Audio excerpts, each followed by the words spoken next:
Altar, les royaumes entrelacés. Résumé de la saison 2, épisode 13. À Loiselet, le temps était au deuil et à la reconstruction. Les planches brûlées étaient remplacées une à une, les pierres redressées, les toits rafistolés tant bien que mal. Mais tandis que le village pansait ses blessures, le mal qui s'en prenait aux trames continuait d'évoluer, changeant de visage sans jamais disparaître complètement. La disparition des vases avait laissé place à une nouvelle horreur, les morts moches, et la source de ces créatures abjectes demeurait inconnue. Mésir, le fossoyeur, en avait fait les frais. Au cimetière, ils avaient été témoins d'un événement si terrifiant qu'ils refusaient désormais d'y retourner. Ses bras, lacérés de profondes entailles, parlaient à sa place.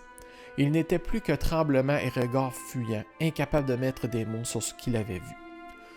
Sur le chemin du cimetière, le groupe tomba sur un groupe de morts moches en pleine besogne. Les abominations s'attaquaient aux trames, déchirant et corrompant ce qu'elles touchaient. De petites vaches chancreuses rampaient à leur côté, comme des parasites fidèles. Les héros n'eurent aucun mal à les détruire, mais le spectacle laissa derrière lui une impression d'inquiétude. Ces choses n'étaient pas apparues là par hasard. Arrivés au cimetière, ils découvrirent un lieu profané. Le sol avait été retourné récemment, labouré par des mains pressées.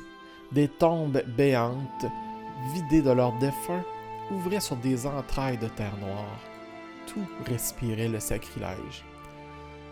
Les traces magiques étaient évidentes pour ceux qui savaient les lire ici. Quelqu'un avait mêlé la nécromancie au chancre.